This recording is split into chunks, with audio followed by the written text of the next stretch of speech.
رب اشرح لي صدري ويسر لي أمري واحلل عقدة من لساني يفقه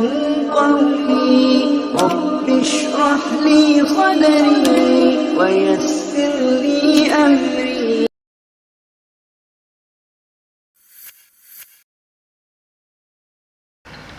تمام قسم کی تعریفات،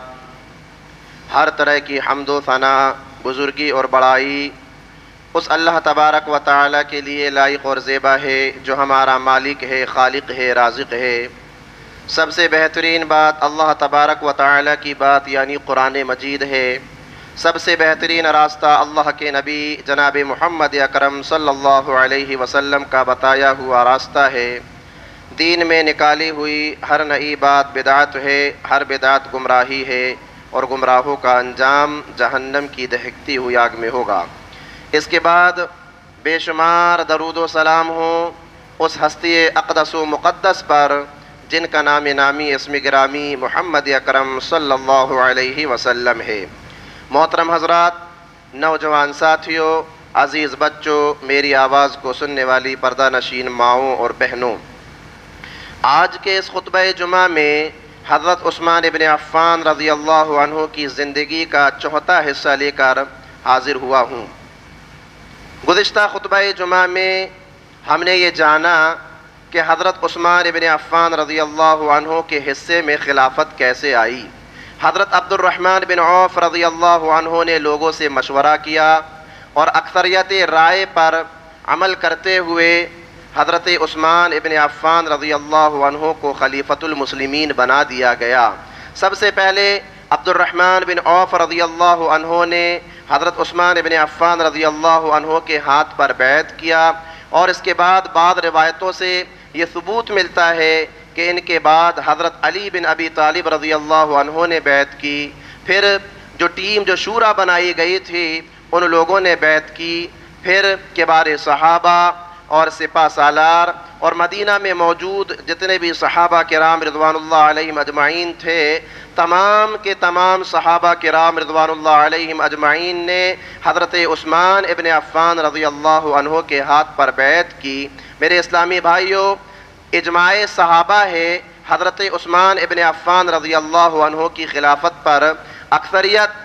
یا پھر جو ہے جتنے بھی صحابہ تھے وہ سب کے سب متفق تھے، اور جن لوگوں نے مشورہ دیا تھا کہ حضرت علی کو خلیفہ بننا چاہیے، جب انہوں نے دیکھا کہ اکثریت رائے حضرت عثمان ابن عفان رضی اللہ عنہ کی طرف آ رہی ہے تو انہوں نے بھی جو ہے اکثریت رائے پر عمل کرتے ہوئے حضرت عثمان ابن عفان رضی اللہ عنہ کو اپنا خلیفہ مان لیا، تسلیم کر لیا۔ میرے اسلامی بھائیوں، ایک طبقہ ایسا ہے جو شیعہ رافضی طبقہ ہے، جو حضرت ابو بکر صدیق رضی اللہ عنہ کی خلافت پر، حضرت عمر ابن خطاب رضی اللہ عنہ کی خلافت پر اور حضرت عثمان ابن عفان رضی اللہ عنہ کی خلافت پر اعتراض کرتا ہے، اور وہ طبقہ یہ کہتا ہے کہ یہ حضرات ان کو خلیفۃ المسلمین نہیں بننا تھا بلکہ حضرت علی ابن ابی طالب رضی اللہ عنہ کو خلیفۃ المسلمین بننا چاہیے تھا۔ یہ ان کا اپنا اعتراض ہے، اور یہ ان کے دلوں میں صحابہ کرام رضوان اللہ علیہم اجمعین کا بغض ہے، عناد ہے،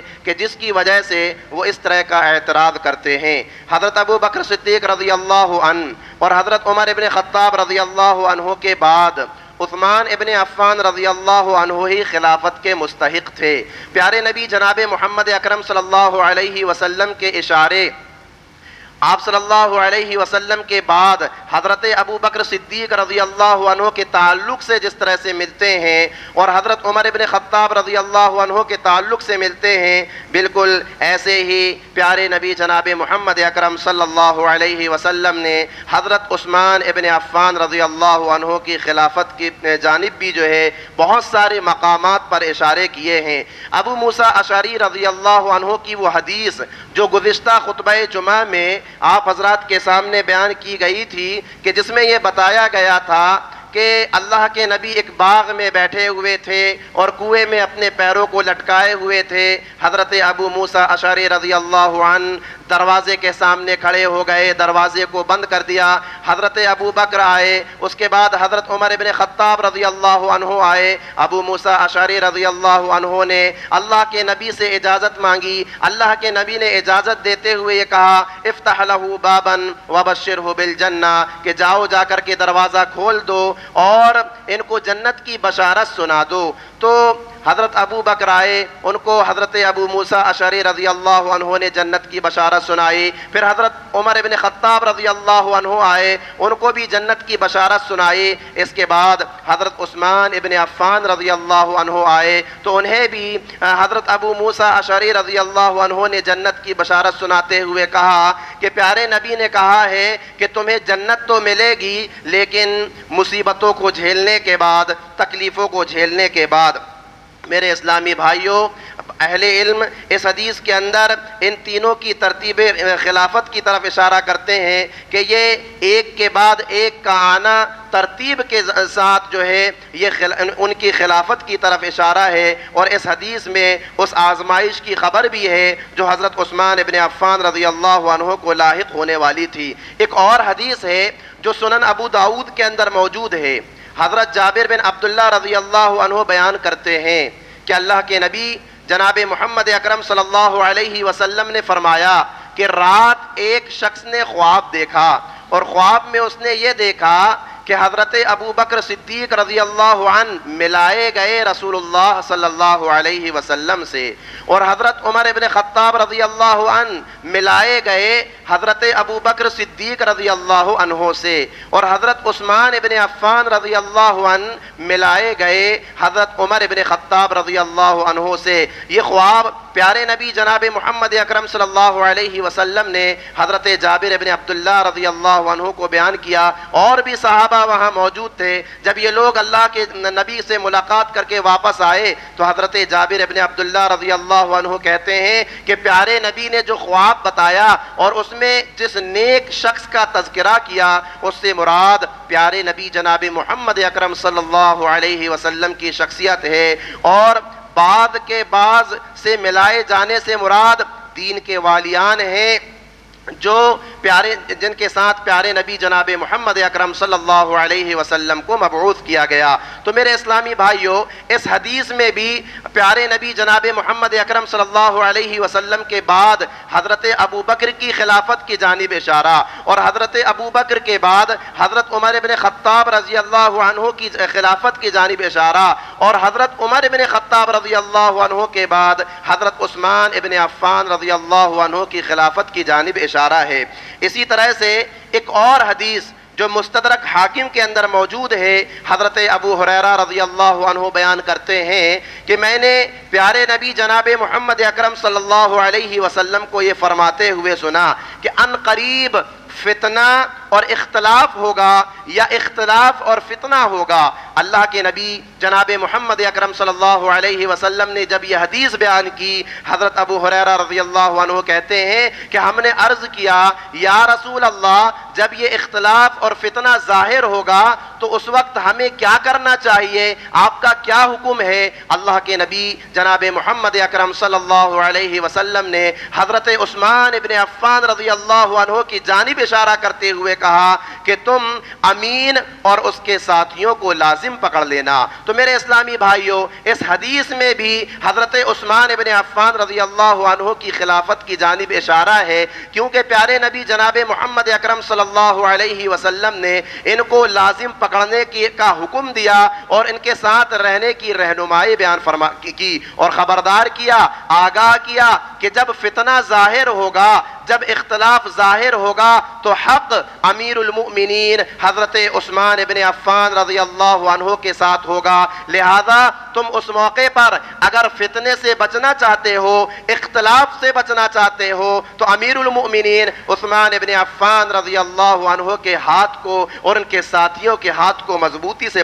پکڑے رہنا۔ اسی طرح سے ایک اور حدیث ہے جو ترمذی کے اندر موجود ہے، حضرت عائشہ صدیقہ رضی اللہ عنہا بیان کرتی ہیں، اللہ کے نبی جناب محمد اکرم صلی اللہ علیہ وسلم نے فرمایا، اے عثمان، حضرت عثمان وہاں بیٹھے ہوئے تھے، کہا اے عثمان، امید ہے اللہ تبارک و تعالی تمہیں ایک قمیص پہنائے گا اور لوگ تمہارے جسم سے تم سے اس قمیص کو اتروانا چاہیں گے، لیکن اے عثمان تم اس قمیص کو اپنے آپ سے جدا نہ ہونے دینا۔ تو میرے اسلامی بھائیوں، اس حدیث میں بھی پیارے نبی جناب محمد اکرم صلی اللہ علیہ وسلم نے حضرت عثمان ابن عفان رضی اللہ عنہ کی خلافت کی جانب اشارہ کیا اور لفظ قمیص کو خلافت کے لیے بطور استعارہ استعمال کیا۔ تو ایسی اور بھی بہت ساری احادیث ہیں کہ جن میں پیارے نبی جناب محمد اکرم صلی اللہ علیہ وسلم نے حضرت عثمان ابن عفان رضی اللہ عنہ کی خلافت کی جانب اشارہ کیا ہے۔ تو میرے اسلامی بھائیوں، جب حضرت عثمان ابن عفان رضی اللہ عنہ خلیفۃ المسلمین بن گئے تو اس کے بعد حضرت عثمان ابن عفان رضی اللہ عنہ کھڑے ہوئے اور خطبہ دیا، ایک بڑی فصیح و بلیغ تقریر کی۔ سب سے پہلے اللہ تبارک و تعالی کی حمد و ثنا بیان کی، پیارے نبی جناب محمد اکرم صلی اللہ علیہ وسلم پر درود بھیجا۔ اس کے بعد وہاں موجود جتنے بھی لوگ تھے ان لوگوں سے کہا کہ لوگوں، میں بدعتی نہیں ہوں، میں متبع ہوں، میں پیارے نبی جناب محمد اکرم صلی اللہ علیہ وسلم کے بتائے ہوئے طریقے کے مطابق زندگی گزارنے والا ہوں۔ اس کے بعد حضرت عثمان ابن عفان رضی اللہ عنہ نے سیاست کے منہج کو واضح کرتے ہوئے کہا کہ میں اپنی حکومت میں کتاب و سنت کو، یعنی اللہ رب العالمین کی کتاب اور پیارے نبی جناب محمد اکرم صلی اللہ علیہ وسلم کی سنت اور شیخین یعنی ابو بکر اور عمر رضی اللہ عنہما کی سنت کو لازم پکڑوں گا۔ اس کے بعد حضرت عثمان ابن عفان رضی اللہ عنہ نے کہا کہ میں حلم و بردباری اور حکمت سے حکومت چلاؤں گا، کسی پر کوئی ظلم نہیں کروں گا، کسی پر کوئی زبردستی نہیں کروں گا، کسی کو ناحق کوئی سزا نہ دوں گا، الا یہ کہ کوئی شخص اپنے اوپر حد شرعی کو لازم کر لے۔ اس کے بعد حضرت عثمان ابن عفان رضی اللہ عنہ نے کہا کہ لوگوں، دنیا کی طرف مائل ہونے اور اس کے فتنے میں مبتلا ہونے سے حضرت عثمان ابن عفان رضی اللہ عنہ نے لوگوں کو خبردار کیا تاکہ ان کے درمیان بغض، حسد اور باہمی کشمکش برپا نہ ہو، جس کے ذریعے سے اختلاف و انتشار پیدا ہوتا ہے۔ تو یہ خطبہ، یہ تقریر حضرت عثمان ابن عفان رضی اللہ عنہ نے سب سے پہلی مرتبہ جو ہے صحابہ کرام رضوان اللہ علیہم اجمعین اور مدینہ کے اندر جو مسلمان موجود تھے ان کے سامنے کی۔ اس کے بعد میرے اسلامی بھائیوں، خلافت کی ذمہ داری سنبھالنے کے بعد حضرت عثمان ابن عفان رضی اللہ عنہ نے جس طرح سے حضرت عمر ابن خطاب رضی اللہ عنہ نے اپنی خلافت کا آغاز دو سمتوں سے کیا تھا، ایک دین کی حفاظت اور دوسرا فتوحات، تو بعینی ہی حضرت عثمان ابن عفان رضی اللہ عنہ نے بھی اسی طرح سے اپنی خلافت کا آغاز کیا۔ چنانچہ حضرت عثمان ابن عفان رضی اللہ عنہ نے جس طرح سے حضرت عمر ابن خطاب رضی اللہ عنہ کے زمانہ خلافت میں فتوحات کا ایک سلسلہ چل پڑا تھا، شہر پر شہر فتح ہو رہے تھے، ملک پر ملک فتح ہو رہے تھے، نئے نئے علاقے فتح کیے جا رہے تھے۔ اس سلسلے کو حضرت عثمان ابن عفان رضی اللہ عنہ نے رکنے نہیں دیا، بلکہ اپنے زمانہ خلافت میں اس سلسلے کو جاری و ساری رکھا۔ نئے نئے علاقے حضرت عثمان ابن عفان رضی اللہ عنہ نے فتح کرائے۔ قبرص حضرت عثمان ابن عفان رضی اللہ عنہ کے زمانہ خلافت میں فتح ہوا۔ آرمینیا حضرت عثمان ابن عفان رضی اللہ عنہ کے زمانہ خلافت میں فتح ہوا۔ خراسان حضرت عثمان ابن عفان رضی اللہ عنہ کے زمانہ خلافت میں فتح ہوا۔ فتوحات کے سلسلے کو حضرت عثمان ابن عفان رضی اللہ عنہ نے جاری و ساری رکھا، اور ایک نیا سلسلہ حضرت عثمان ابن عفان رضی اللہ عنہ کے زمانہ خلافت میں یہ ہوا، اور یہ حضرت عثمان ابن عفان رضی اللہ عنہ کی ایک بہت بڑی خصوصیت ہے کہ اسلامی تاریخ میں سب سے پہلی مرتبہ حضرت عثمان ابن عفان رضی اللہ عنہ کے زمانے میں مسلمانوں نے باہری حملے کیے، یعنی سمندری حملے کیے۔ حضرت عمر بن خطاب رضی اللہ عنہ کے زمانہ خلافت میں حضرت معاویہ رضی اللہ عنہ بار بار حضرت عمر کے پاس آتے اور آ کر ان سے اجازت مانگتے کہ آپ ہمیں اجازت دیجئے کہ ہم جو ہے ایک بحری بیڑا تیار کریں، سمندری فوج تیار کریں، جب یہ فوج تیار ہو جائے گی تو ہم سمندری راستوں سے اپنے دشمنوں پر حملہ کریں گے۔ حضرت عمر بن خطاب رضی اللہ عنہ حضرت معاویہ رضی اللہ عنہ کو اس کی اجازت نہیں دیتے تھے۔ وہ مسلمانوں کو لے کر کے اس معاملے میں ڈرا کرتے تھے کہ ایک بہت بڑی ٹیم، ایک بہت بڑی فوج کہیں ایسا نہ ہو کہ سمندری راستے سے گزر رہی ہے، طوفان آ جائے اور وہ اس میں غرق ہو جائے، تباہ ہو جائے، سمندری راستوں میں ڈوبنے کا اور مشکلات کا جو ہے خطرہ رہتا ہے۔ اسی خطرے کو لے کر کے حضرت عمر بن خطاب رضی اللہ عنہ ڈرا کرتے تھے اور حضرت معاویہ رضی اللہ عنہ کو اجازت نہیں دیتے تھے کہ تم بحری بیڑا تیار کرو، سمندری فوج تیار کرو۔ بہرحال جب حضرت عثمان بن عفان رضی اللہ عنہ کی خلافت آئی، حضرت معاویہ رضی اللہ عنہ یہ حضرت عثمان ابن عفان رضی اللہ عنہ کے پاس آتے ہیں اور آ کر کے اجازت طلب کرتے ہیں کہ اے خلیفۃ المسلمین، آپ ہمیں اجازت دیجئے کہ ہم بحری بیڑا تیار کریں، سمندری فوج تیار کریں جس سے ہم اپنے دشمنوں پر حملہ کریں گے۔ حضرت عثمان ابن عفان رضی اللہ عنہ نے حضرت معاویہ رضی اللہ عنہ کو بحری بیڑا تیار کرنے کی اجازت دی۔ حضرت معاویہ رضی اللہ عنہ نے بحری بیڑا تیار کیا، سمندری فوج تیار کی اور سمندری راستوں سے یورپ پر حملے کیے، اور اس طرح سے پیارے نبی جناب محمد اکرم صلی اللہ علیہ وسلم کی وہ پیشن گوئی پوری ہو گئی کہ جس پیشن گوئی کو کتب احادیث میں ذکر کیا گیا ہے۔ کتب احادیث میں آپ دیکھیں گے بخاری کے اندر ایک حدیث موجود ہے، اللہ کے نبی جناب محمد اکرم صلی اللہ علیہ وسلم سو رہے تھے۔ جب آپ صلی اللہ علیہ وسلم کی نیند کھلی تو آپ مسکراتے ہوئے اٹھے۔ کیوں مسکرا رہے تھے آپ صلی اللہ علیہ وسلم؟ اس لیے کہ اللہ کے نبی جناب محمد اکرم صلی اللہ علیہ وسلم نے ایک خواب دیکھا تھا، اور پیغمبروں کا خواب جو ہے یہ اللہ رب العالمین کی جانب سے وحی ہوتا ہے۔ اللہ کے نبی جناب محمد اکرم صلی اللہ علیہ وسلم جب اٹھے تو مسکرا رہے تھے۔ ان کے سامنے، ان کے پاس ام حرام بنت ملحان رضی اللہ عنہا، جو حضرت عبادہ بن صامت رضی اللہ عنہ کی بیوی تھیں اور حضرت ام سلیم رضی اللہ عنہا کی بہن تھیں، وہ بیٹھی ہوئی تھیں۔ انہوں نے پیارے نبی جناب محمد اکرم صلی اللہ علیہ وسلم کو جب مسکراتے ہوئے دیکھا تو پوچھا، اے اللہ کے رسول، آپ کیوں مسکرا رہے ہیں؟ اللہ کے نبی جناب محمد اکرم صلی اللہ علیہ وسلم نے فرمایا کہ میں نے ابھی ایک خواب دیکھا ہے، اور خواب میں نے یہ دیکھا ہے کہ میری امت کے افراد سمندری سفر کر رہے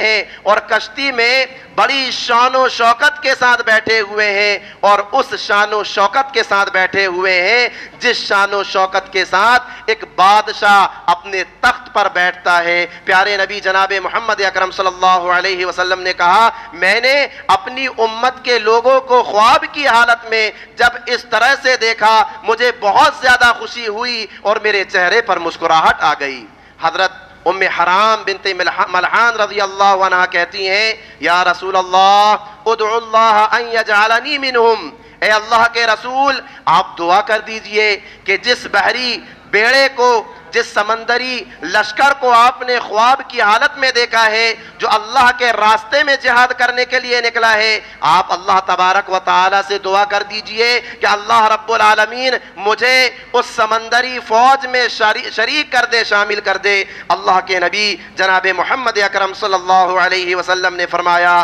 انتی من الاولین، انتی من الاولین، تم انہی میں سے پہلی ہو۔ یہ اللہ کے نبی جناب محمد اکرم صلی اللہ علیہ وسلم نے بات ام حرام بنت ملحان رضی اللہ عنہ کے سامنے کی۔ پیارے نبی جناب محمد اکرم صلی اللہ علیہ وسلم کی یہ پیشن گوئی کیسے پوری ہوئی؟ جیسا کہ ابھی آپ کو بتایا گیا کہ حضرت عثمان ابن عفان رضی اللہ عنہ کے زمانہ خلافت میں جب بحری بیڑا تیار کیا گیا اور سب سے پہلا اسلامی لشکر اس سمندری راستے سے اپنے دشمنوں پر حملہ کرنے کے لیے نکلا تو اس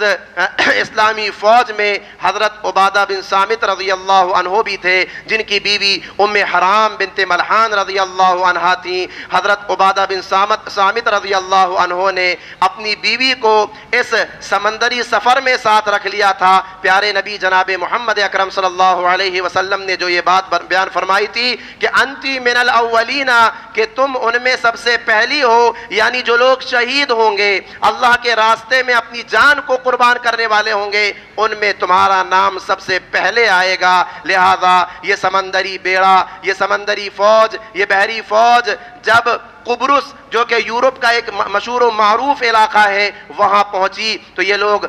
اپنی اپنی سواریوں پر سوار ہونے لگے۔ حضرت ام حرام بنت ملحان رضی اللہ عنہ سواری پر سوار ہونے کے لیے جو ہے چڑھتی ہیں، ان کا پیر پھسلتا ہے اور پھسلنے کی وجہ سے وہ نیچے گر جاتی ہیں، جس کی وجہ سے ان کی گردن کی ہڈی ٹوٹ جاتی ہے اور ان کا وہیں انتقال ہو جاتا ہے، وہ شہید ہو جاتی ہیں۔ تو پیارے نبی جناب محمد اکرم صلی اللہ علیہ وسلم کی پیشن گوئی اس طرح سے پوری ہوتی ہے۔ تو میرے اسلامی بھائیوں، بتانے کا مقصد یہ ہے کہ حضرت عثمان ابن عفان رضی اللہ عنہ کے زمانہ خلافت میں فتوحات کا سلسلہ جاری و ساری رہا۔ حضرت عمر ابن خطاب رضی اللہ عنہ کے زمانے میں جو سلسلہ جاری تھا وہ رکا نہیں، حضرت عثمان ابن عفان رضی اللہ عنہ نے اس کو جاری و ساری رکھا اور مزید اس پر توسیع کرتے ہوئے حضرت عثمان ابن عفان رضی اللہ عنہ نے بحری بیڑا تیار کیا، سمندری فوج تیار کروائی اور اس سمندری فوج نے سمندری راستوں سے جو ہے اپنے دشمنوں پر حملہ کیا۔ اسی طرح سے میرے اسلامی بھائیوں، حضرت عثمان ابن عفان رضی اللہ عنہ نے جس طرح سے فتوحات کے سلسلے کو آگے بڑھایا، ہم حضرت عثمان ابن عفان رضی اللہ عنہ کی زندگی کا جائزہ لیتے ہیں، ان کی سیرت کو پڑھتے ہیں تو جس طرح سے انہوں نے فتوحات پر کام کیے، اسی طرح سے دین کی حفاظت کے لیے، دین کی نشر و اشاعت کے لیے بھی حضرت عثمان ابن عفان رضی اللہ عنہ نے جو ہے بڑے بڑے کارنامے انجام دیے ہیں۔ انہی کارناموں میں سے ایک کارنامہ یہ بھی ہے کہ انہوں نے مسلمانوں کو قرآن مجید کی قرأت کے ایک لہجے میں جمع کیا۔ حضرت ابو بکر صدیق رضی اللہ عنہ کی سیرت میں جیسا کہ آپ لوگوں نے سنا تھا، جانا تھا کہ حضرت ابو بکر صدیق رضی اللہ عنہ نے قرآن کی ایک خدمت یہ کی کہ قرآن پیارے نبی جناب محمد اکرم صلی اللہ علیہ وسلم کے زمانے میں ایک کتاب کی شکل میں نہیں تھا، وہ پتھروں میں لکھا ہوا تھا، چمڑوں میں لکھا ہوا تھا، پتوں میں لکھا ہوا تھا۔ حضرت ابو بکر صدیق رضی اللہ عنہ نے صحابہ کرام رضوان اللہ علیہم اجمعین سے مشورہ کر کے اس کو ایک کتاب کی شکل میں جمع کر لیا۔ جب حضرت عثمان ابن عفان رضی اللہ عنہ کی خلافت کا زمانہ آیا تو اس وقت جو ہے اسلام بڑی تیزی کے ساتھ پھیل رہا تھا، اجمی لوگ جوگ در جوگ، گروہ در گروہ جو ہے اسلام میں داخل ہو رہے تھے اور قرآن مجید کو اپنے اپنے انداز میں، اپنے اپنے لہجے میں پڑھ رہے تھے۔ صحابہ کرام رضوان اللہ علیہ مجمعین مشرق جاتے، مغرب جاتے، شمال جاتے، جنوب جاتے، دیکھتے کہ لوگ بڑی تیزی کے ساتھ اسلام میں داخل ہو رہے ہیں اور ساتھ ہی ساتھ قرآن مجید کو اپنے انداز میں، اپنے لہجے میں پڑھ رہے ہیں۔ حضرت حذیفہ رضی اللہ عنہ حضرت عثمان ابن عفان رضی اللہ عنہ کے پاس آتے ہیں اور کہتے ہیں کہ میں سمجھتا ہوں کہ یہ جو لہجوں کا اختلاف ہے کہیں ایک نہ ایک دن فتنوں کی شکل اختیار نہ کر لے، لہذا آپ سے گزارش ہے، آپ سے درخواست ہے کہ آپ قرآن کی قرأت کو ایک لہجے میں جمع کر دیجئے۔ حضرت عثمان ابن عفان رضی اللہ عنہ کو یہ بات سمجھ میں آئی تو جس طرح سے حضرت ابو بکر صدیق رضی اللہ عنہ نے قرآن کو ایک کتابی شکل دینے کے لیے زید بن حارث رضی اللہ عنہ کی نگرانی میں یہ کام کیا، اسی طرح سے حضرت زید رضی اللہ عنہ کے نگرانی میں حضرت عثمان ابن عفان رضی اللہ عنہ نے جو ہے قرآن کو ایک لہجے میں جمع کرنے کی ذمہ داری حضرت زید رضی اللہ عنہ کو دی اور پھر حضرت زید رضی اللہ عنہ نے قرآن کے تعلق سے دو بڑے کام انجام دیے. ایک تو یہ ہے کہ قرآن کو ایک لہجے میں جمع کر دیا، اور دوسرا کام یہ ہے جو بعض اہل علم لکھتے ہیں کہ آج قرآن مجید میں قرآن کی سورتوں کی جو ترتیب ہے کہ سب سے پہلی سورۃ الفاتحہ ہے، دوسری سورۃ البقرہ، اس کے بعد سورۃ آل عمران، تو یہ ترتیب حضرت عثمان ابن عفان رضی اللہ عنہ کی خلافت میں دی گئی، پیارے نبی جناب محمد اکرم صلی اللہ علیہ وسلم کی بتائی ہوئی ترتیب کے مطابق. تو یہ بڑا کارنامہ حضرت عثمان ابن عفان رضی اللہ عنہ کے زمانہ خلافت میں ہوا. اسی طرح سے میرے اسلامی بھائیوں،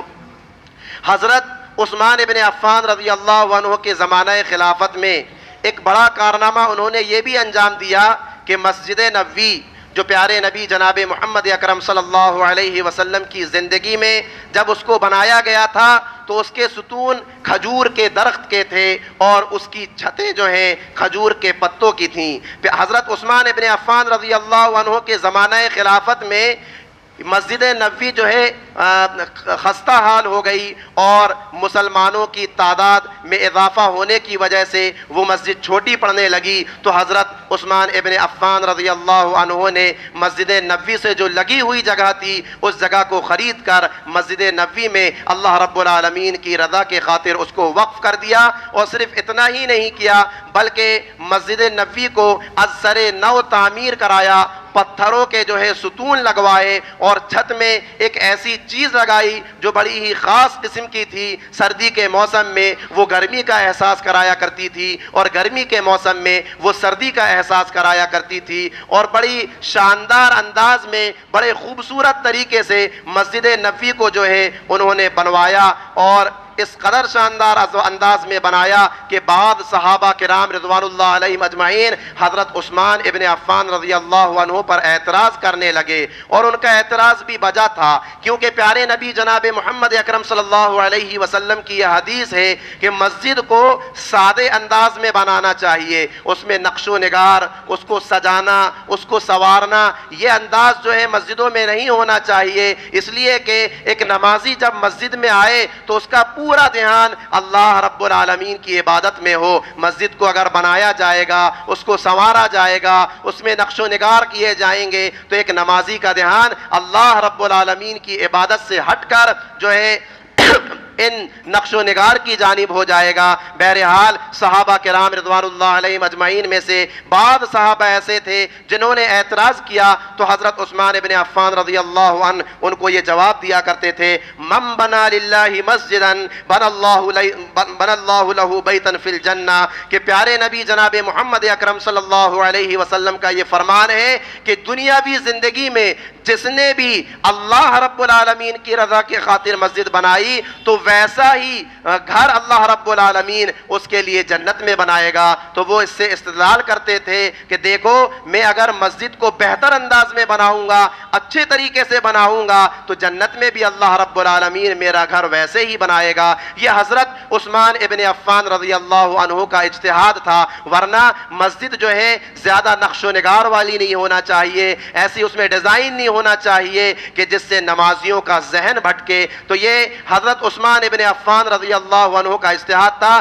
اس طرح سے بہت سارے کارنامے حضرت عثمان ابن عفان رضی اللہ عنہ نے اپنے زمانہ خلافت میں انجام دیے، اور جن کارناموں کو جو ہے تفصیل کے ساتھ آپ حضرات کے سامنے پیش نہیں کیا جا سکتا. حضرت عثمان ابن عفان رضی اللہ عنہ کی زندگی کو پڑھیے اور ان کارناموں کو جاننے کی کوشش کیجئے، اپنے اندر تڑپ پیدا کیجئے، اور جو صفات حضرت عثمان ابن عفان رضی اللہ عنہ کے اندر تھیں ان صفات کو اپنے اندر پیدا کرنے کی کوشش کیجئے. تو حضرت عثمان ابن عفان رضی اللہ عنہ اپنی زمانہ خلافت میں بہت سارے کارنامے انجام دیتے رہے. اس کے بعد حضرت عثمان ابن عفان رضی اللہ عنہ کی زندگی میں ایک ایسی آزمائش آئی، ایک ایسا امتحان آیا کہ جس امتحان نے حضرت عثمان ابن عفان رضی اللہ عنہ کو وہ شہادت تک پہنچا دیا. وہ بہت بڑی آزمائش تھی، وہ بہت بڑا امتحان تھا. اس امتحان کا تفصیلی تذکرہ اور ان کی شہادت کا تفصیلی تذکرہ انشاءاللہ آئندہ خطبات جمعہ میں آپ حضرات کے سامنے پیش کیا جائے گا. اللہ تبارک و تعالی سے دعا ہے الہ العالمین ہم تمام کے تمام مسلمانوں کو قرآن اور حدیث کے مطابق زندگی گزارنے والا بنا۔ الہ العالمین ہم تمام کے تمام مسلمانوں کو صحابہ کرام رضوان اللہ علیہم اجمعین کے نقش قدم پر چلنے والا بنا۔ الہ العالمین جو خوبیاں، جو صفات صحابہ کرام رضوان اللہ علیہم اجمعین کے اندر پائی جاتی تھیں، وہ صفات، وہ خوبیاں عملی طور پر ہم تمام کے تمام مسلمانوں کے اندر پیدا فرما۔ الہ العالمین ہم گناہ گار ہیں، ہم خطا کار ہیں، ہم نے اپنی زندگی میں جان بوجھ کر گناہ کیے، بڑے بڑے گناہ ہم نے انجام دیے، چھوٹے چھوٹے گناہ ہم سے سرزد ہوئے۔ پروردگارا تیری ذات گناہوں کو معاف کرنے والی ہے، الہ العالمین ہمارے تمام کے تمام گناہوں کو تو معاف کر دے۔ الہ العالمین ہم نے اپنی زندگی میں جو بھی ٹوٹی پھوٹی عبادتیں کی ہیں، پروردگارا تو ان کو شرف قبولیت عطا فرما۔ الہ العالمین ہمارے وہ بھائی، ہماری وہ بہنیں جو بیمار ہیں، جو حادثات کا شکار ہو چکے ہیں، ہماری اپنی ہی جماعت کے ایک بھائی ہیں جناب ارشد صاحب، ان کی والدہ جو ہے سخت بیمار ہیں۔ اسی طرح سے ایک اور بھائی ہیں جن کو جو ہے کل کے دن میں اٹیک آ گیا ہے، ہماری اپنی جماعت سے تعلق رکھتے ہیں۔ پروردگارا تو شفا دینے والا ہے، ان تمام کے تمام لوگوں کو شفاء کاملہ عاجلہ عطا فرما۔ الہ العالمین ہمارے وہ بھائی، ہماری وہ بہنیں جن کے ابھی تک نکاح نہیں ہو پائے، جن کے ابھی تک شادیاں نہیں ہو پائیں، پروردگارا تو ان کو نیک اور صالح جوڑے عطا فرما۔ پروردگارا ہمارے وہ بھائی، ہماری وہ بہنیں جن کی شادیاں ہو گئیں، جن کے نکاح ہو گئے، لیکن پروردگارا وہ ابھی تک اولاد جیسی نعمت سے محروم ہے، پروردگارا تو انہیں نیک اور صالح اولاد عطا فرما۔ الہ العالمین ہم تمام کے تمام مسلمانوں کو بروز قیامت جہنم کی دہکتی ہوئی آگ سے بچا کر اپنی جنت میں داخل فرما۔ آمین ثم آمین، وآخر دعوانا ان الحمد للہ رب العالمین۔